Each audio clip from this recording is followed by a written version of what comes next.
మూడవసారి భారతదేశం ఎలక్షన్స్ లో మళ్ళీ ఎన్డీఏ గెలవడం,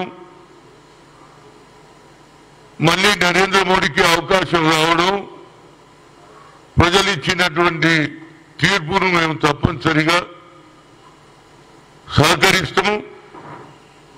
అదేవిధంగా ప్రధానమంత్రి గారు గత 10 ఏళ్ళు ప్రధానమంత్రిగా ఓబీసీ ప్రధానమంత్రిగా ఉన్నాడు, కానీ బడుగు బలైన వర్గాలకు న్యాయం జరగలేదనేది నా ఉద్దేశం.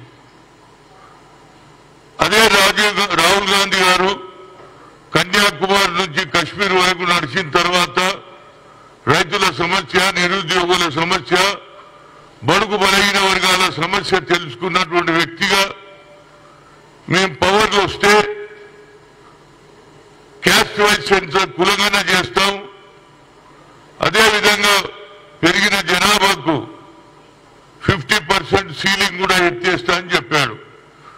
గతంలో నరేంద్ర మోడీ గారు ఈబీసీలకు కూడా ఎకనామికలీ వీకర్ సెక్షన్ ఈడబ్ల్యూసీ కూడా వారికి 10% సీలింగ్ కూడా పెంచడం జరిగింది.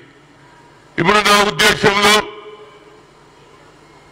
ఒక పక్క నితీష్, ఇంకో పక్క చంద్రబాబు నాయుడు గారు ఇలా కీ పోస్ట్ లో ఉన్నారు. వారిని ఇవాళ నేను ఇప్పుడు పార్లమెంట్ సమావేశంలో అక్కడ జరిగినటువంటి సన్నివేశం చూస్తూ ఉంటే ఎక్కువ ఇంపార్టెన్స్ చంద్రబాబుకు నితీష్కి ఇచ్చారు. నితీష్ కూడా తన రాష్ట్రంలో కులగణన చేస్తే 67% వచ్చింది ఆయన. అదేవిధంగా చంద్రబాబు నాయుడు ఎన్టీ రామారావు టైంలో వాళ్ళు కూడా మేము బీసీలము అని చెప్పారు. అదేవిధంగా రాజీవ్ గాంధీ గారు పంచాయతీరాజ్ వ్యవస్థలో అమెండ్మెంట్ తీసుకొచ్చి మహిళలకు కూడా రిజర్వేషన్ ఇవ్వాలని ఆలోచన చేశాడు.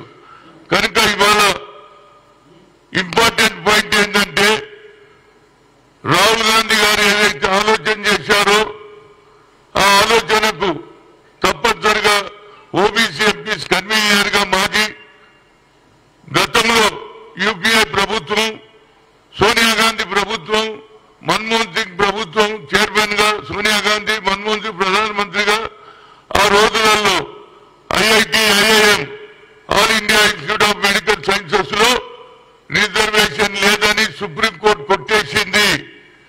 కానీ ఆ తర్వాత మాకు దిక్కు లేదు. ఎందుకంటే talent is not anybody's property, God has given to everybody అని మేము సోనియా గాంధీకి రిక్వెస్ట్ చేస్తే ఏం చేయాలన్నది. మన్మోహన్ సింగ్ గారు చెప్పండి మేడం, పార్లమెంట్ లో బిల్లు పెడితే పాస్ అవుతుందంట. అన్ని రాజకీయ పార్టీలు వచ్చాయి, అన్ని రాజకీయ కలిశాము, బిల్లు కూడా పాస్ అయింది. దానివల్ల ఇవాళ ఐఐటి, అదేవిధంగా all India Institute of medical science లో డాక్టర్లు అవుతున్నారు. అదేవిధంగా ఐఐటిలో చదివినటువంటి పాస్ అయ్యి ఉద్యోగాలలో 1,40,000, 1,50,000 సంపాదిస్తున్నారు. అదేవిధంగా ఇవాళ సమయం ఆసన్నమైంది. ఎన్నో రోజుల నుంచి తపన పడుతున్నాం. 1993లో మండల్ కమిషన్ వచ్చింది, కానీ ఇప్పటి వరకు 27% మేము దాటలేము, కాదు డబుల్ డిజిటే దాటలేము. దానికి రాహుల్ గాంధీ గారు కూడా ఆనాడు ఉన్నటువంటి మీరా కుమారి స్పీకర్ కు చెప్పి సెపరేట్ చేశాం. Parliament committee for OBC, parliament committee for SC, parliament committee for ST చేశాం. అప్పుడు మాకు లెక్కలు తెలిసినాయి. కనుక ఇవాళ నితీష్ గాని, అదేవిధంగా చంద్రబాబు నాయుడు ఇప్పటికీ ఎన్టీ రామారావు గురించి చెప్తావు, ఎన్టీ రామారావు గురించి మాట్లాడతారు. కాబట్టి ఆయన ఆలోచన కూడా రాజీవ్ గాంధీ ఏ ఆలోచన ఉందో అదే ఆలోచనలో ఆయన కూడా ఉండే తప్పనిసరిగా క్యాస్ట్ వైజ్ సెన్సర్ చేయాలి. అప్పుడే మాకు సరి అయిన న్యాయం. ఎందుకంటే రాజీవ్ గాంధీ పంచాయతీరాజ్ బిల్లు తీసుకొచ్చి మహిళలకు ఎక్కువ అవకాశాలు ఇవ్వాలనే ఆలోచన కలిగింది. అదే ఆలోచనను ఇవాళ రాహుల్ గాంధీ గారు కూడా ఈ కార్యక్రమం చేపట్టారు. ఆయన పవర్లో వస్తే జితనా ఇచ్చేదారి ఉత్తి భాగీదారి అన్నాడు. కాబట్టి అట్లీస్ట్ క్యాస్ట్ వైజ్ సెన్సస్ అన్ని రాష్ట్రాలలో జరగాలి. నరేంద్ర మోడీ గారు ప్రధానమంత్రి ప్రధానమంత్రిగా నీకు లెటర్ కూడా ఇస్తాను. అన్ని రాష్ట్రాలలో జరిగితే మాకు న్యాయం జరుగుతుంది. కొన్ని సంవత్సరాలైనా స్వాతంత్రం వచ్చి 70 ఏళ్ళు అయిపోయినాక కూడా ఇవాళ బీసీలకు న్యాయం జరుగుతలేదు.